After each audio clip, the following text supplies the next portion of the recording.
آپ نے یہ بھی دیکھا ہوگا کہ اس وقت عمران خان صاحب کی صحت کا ایشو بنا ہوا ہے، اور صحت کا جو ایشو ہے وہ بالکل اس میں فیملی جو ہے درمیان میں آئے گی. جو فیملی کی جو ڈیمانڈز ہوں گی وہ پوری کرنی چاہیے، اور تحریک انصاف اس ڈیمانڈ کے ساتھ کڑی ہے. فیملی یہ کہتی ہے کہ فیملی کی زیر نگرانی ان کے ذاتی معالج کے ساتھ ان کو الشفا انٹرنیشنل ہاسپٹل شفٹ کیا جائے اور وہاں پہ ان کا علاج ہو. لیکن حکومت اپنی ضد اور اپنی انا پہ اڑی ہوئی ہے. جب ہماری کمیٹی نواز شریف کا جب ایشو بنا تھا، جب اس کو پاکستان کے ایک ہاسپٹل میں، سرکاری ہاسپٹل میں شفٹ کیا گیا تھا، تو اس سے اگلا کمرہ جو تھا وہ مریم نواز کو دیا گیا تھا. ڈاکٹر عدنان ان کا ذاتی معالج تھا، وہ ان کے ساتھ رہتا تھا. پھر جب پلیٹلیٹس کا ایشو بنا تو اس کی پسند کا ملک دیا گیا، پسند کا ہاسپٹل دیا گیا اور پسند کا ہی شہر دیا گیا. وہ الگ بات ہے کہ 4 سال وہاں پہ مقیم رہے، انہوں نے کوئی علاج نہیں کیا، سیاسی انگیجمنٹس کرتے رہے. لیکن ہمارے ٹرم پہ جب عمران خان صاحب کی بات آتی ہے تو عدالتوں کے جو حالات ہیں وہ بھی آپ کے سامنے ہیں. نہ پٹیشن اچھا لگائے شفیع سر، جاتے اب ہیں، یہ نہ سنے جاتے ہیں. ڈسکریمنیشن آپ دیکھ رہے ہیں کہ آپ کو لگتا ہے کہ ڈسکریمنیشن ہو رہی ہے، ایسی صورت میں پھر دھرنا کیوں ختم کیا پارلیمنٹیرینز نے؟ آپ لوگ پریشر بنائے رکھتے، دھرنا دیے رکھتے، حکومت کے اوپر کوئی نہ کوئی اثر تو پڑنا تھا.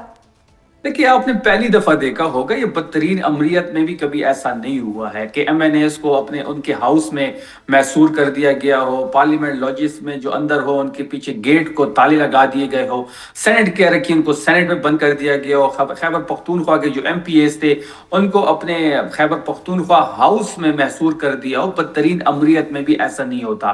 حکومت نے سب کچھ خود کیا، ریڈ زون کو سیل کیا، پارلیمنٹیرینز کو محصور کیا، 5 دن وہاں تک دھرنا جاری رہا. دیکھیں، جہاں تک ختم کرنے کی بات ہے، تمام تر ذمہ داری جو ہے وہ چکزئی صاحب کے پاس اور علامہ ناصر صاحب کے پاس ہے. آپ نے دیکھا ہوگا کہ سپریم کورٹ کے پیشی کے بعد میڈیا سے گفتگو کرتے ہوئے علامہ ناصر نے دھرنا ختم کرنے کا اعلان کر دیا. جب انہوں نے ختم کرنے کا اعلان کر دیا تو تحریک انصاف نے اس کے ہر فیصلے کو ماننا ہمارے اوپر فرض ہے، کیونکہ عمران خان صاحب نے ان کو ذمہ داری دی ہے. ایک تو رمضان آ رہا تھا، دوسرا یہ کہ ہم یہ چاہتے ہیں کہ رمضان کے بعد ہم بھرپور طریقے سے واپس آئے، بھرپور قوت سے، بھرپور طاقت سے. انشاءاللہ اس کے لیے ہم یعنی ری گروپنگ یہ کر رہے اگر ہیں. میں آپ کی بات کو سمجھوں تو یہ جو دھرنا ناکام ہوا ہے اس کی ذمہ داری محمود خان اچکزئی صاحب پہ اور علامہ راجہ ناصر عباس صاحب پہ آتی ہے، کیونکہ کل ہمارے پروگرام میں نعیم حیدر پنجوتا صاحب نے یہ کہا ہے کہ اس دھرنے کا کوئی امپیکٹ نہیں آ رہا تھا، اس لیے ہمیں ختم کرنا پڑا.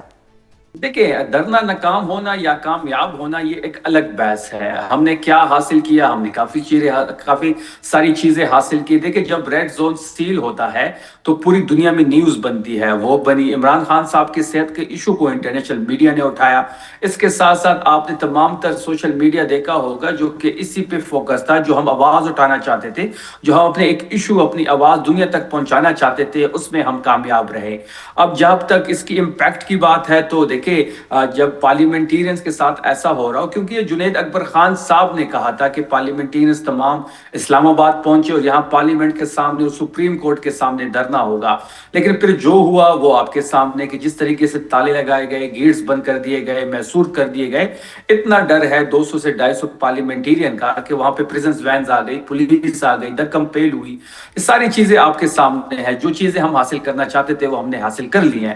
اب ایک تو رمضان، اور دوسرا ہم چاہتے ہیں کہ ہم دوبارہ بیٹھیں، سیاسی ہماری قیادت بیٹھے، صوبائی قیادت، مرکزی قیادت بیٹھے، اور ایک بھرپور طریقے سے انشاءاللہ دوبارہ ہم آئیں گے، بھرپور طاقت سے، بھرپور قوت سے اور ایک نئی پلاننگ کے ساتھ. لیکن شفیع جان صاحب، یہ اس وقت اسلام آباد کے علاوہ اگر میں پشاور کی بات بھی کروں تو پشاور ہائی کورٹ نے انٹروین کیا، حکم نامہ دیا، اور اس حکم نامے کی روشنی میں آئی جی نے سڑکیں بھی کھلوا دیں. تو یہ تو ایک پریسیڈنٹ سیٹ ہو گیا کہ کل کو اگر کے پی گورنمنٹ اپنے ہی علاقے کی سڑکیں بند کرنا چاہے گی تو وہ نہیں کر سکے گی. یہ حکمت عملی بھی ناکام نہیں ہوگی؟ ایک بات تو بڑی واضح ہو گئی ہے کہ تحریک انصاف جب بھی چاہے وہ پورے پاکستان کو جیم کر سکتی ہے. یہ جو دھرنا تھا، یہ جو لوگ شہراؤں پہ بیٹھے ہوئے تھے، تحریک انصاف نے آفیشلی کوئی کال نہیں دی. نہ ہی سی ایم سہیل آفریدی صاحب نے دی، نہ ہی پارٹی نے دی.